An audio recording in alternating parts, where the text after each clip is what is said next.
Tadi sambil makan bubur, Pak Asep nanya, nama bagus-bagus Carolus Putranto Trihidayat, kok jadi Uut gitu kan? Itu kenapa ya? Maka saya ceritakan sejarahnya. Jadi memang nama saya Carolus Putranto Trihidayat, itu juga udah bagus memang. 3 bahasa di situ. Carolus bahasa Latin, Putranto Tri bahasa Sanskrit, Hidayat bahasa Arab.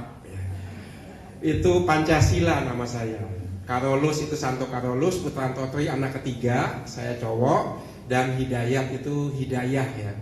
Artinya karunia berkat yang diterima bapak saya melalui kehadiran saya anaknya. Itu cakap-cakap gitu kok jadi Uut gitu ya. Kadang-kadang orang manggil saya Uut Permatasari. Ya.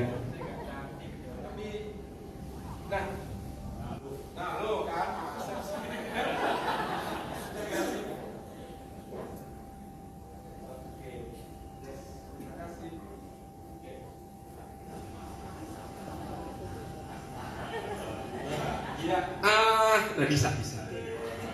Nah, Uut itu ternyata bapak saya. Saya setelah menyelidiki sejarahnya, bapak saya lah yang memberikan nama saya Uut. Ya. Uut itu punya arti UUT, ujung-ujungnya Tuhan.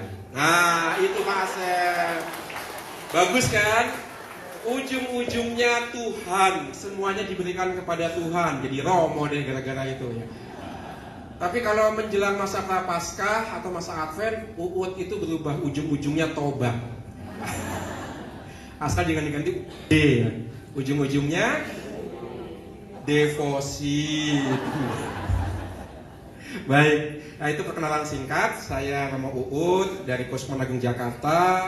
Tugas ada di Seminari Tinggi Keuskupan Agung Jakarta sebagai pendamping para frater, dosen tidak tetap di STF Driarkara, dan sampai saat ini masih jadi ketua komisi kata ketik.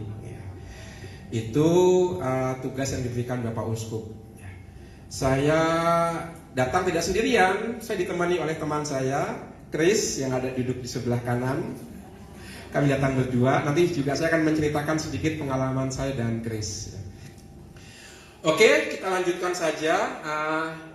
Materinya bisa di-sharekan. Nah, jadi Pak Asep itu memang luar biasa ya. Kita baru ketemu loh. Saya baru ketemu di basement, langsung saya panggil Pak Asep, nengok dia. Ya kan saya nggak tahu siapa dia namanya Pak Asep, yang nengok berarti namanya Asep ya. Langsung dia tanya, Romo kok tahu nama saya?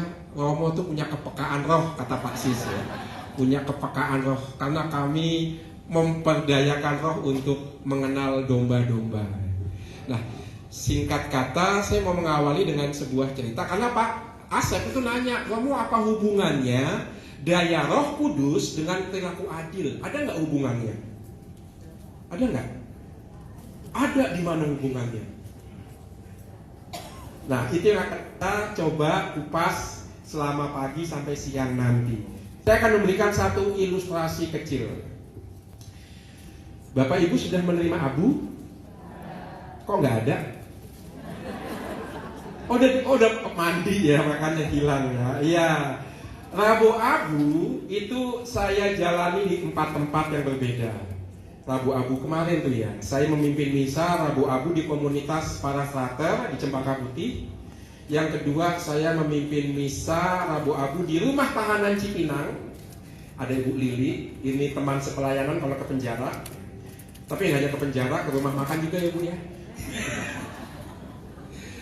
Rumah tahanan Cipinang, saya memberikan abu. Yang ketiga di rumah tahanan Salemba cabang Jakarta Selatan di Kejaksaan, saya juga memberikan abu. Dan yang keempat di kantor Astra di Sunter. Tapi yang berkesan bagi saya adalah ketika memberikan abu di rumah tahanan Salemba cabang Kejaksaan Agung Jakarta Selatan. Mengapa? Ya, seperti yang disampaikan Romo Sis, setiap orang yang dibaptis itu memiliki kepekaan rohani. Maka ketika saya datang ke Kejaksaan Negeri Jakarta Selatan, itu karena permintaan seorang ibu, istrinya ditahan di sana. Dan saya sudah pernah ke sana waktu Natalan kemarin ya, juga saya merayakan Ekaristi di Kejaksaan. Lalu istrinya minta begini, Romo bisa nggak memberikan abu kepada suami saya? Bisa begitu kan. Nah, kemudian ketika saya sampai sana, ada dua bapak-bapak. Satu suami dari ibu yang minta saya datang, satu lagi anak muda umur 30-an yang lagi kena kasus gula rupanya. Jadi kemudian karena tidak bisa misa, karena tempatnya begitu ramai, ya sudah, saya memberikan abu di dahi. Lalu si bapak yang masih muda tadi yang kena kasus gula itu menangis gitu, nggak menyangka di rumah tahanan bisa menerima abu. Maklum ini pertama kali dia masuk ke rumah tahanan. Jadi nggak nyangka bahwa bisa menerima abu, bisa juga menerima kekuatan rohani ketika ada di penjara. Lalu saya tanya, Bapak pantang apa? Kata Bapak itu, saya pantang gula, Romo.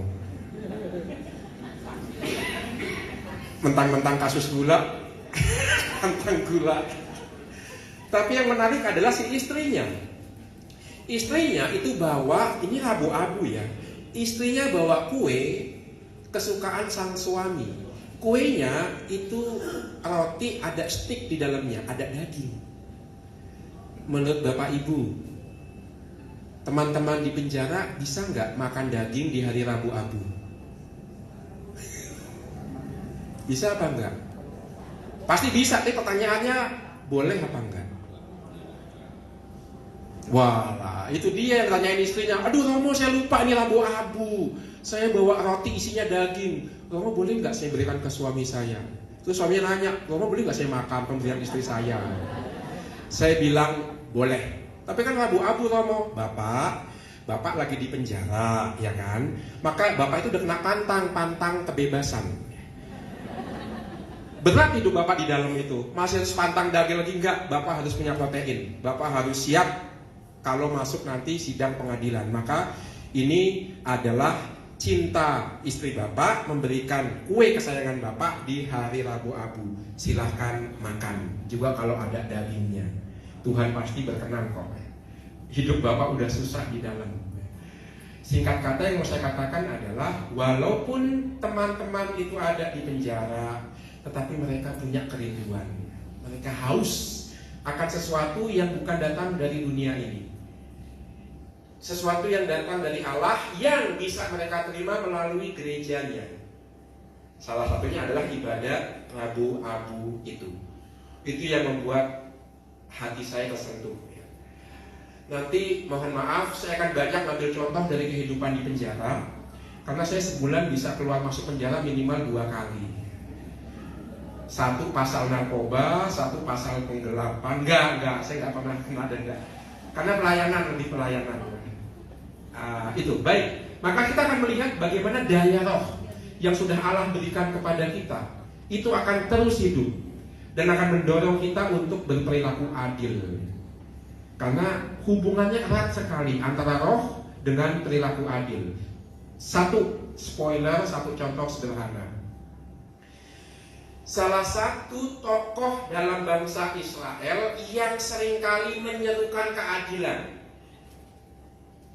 Ada nggak yang bisa menyebut contohnya? Tokoh dalam sejarah bangsa Israel yang terkenal karena menyerukan keadilan ketika bangsa Israel ditindas oleh para penguasa. Siapa misalnya? Musa, betul.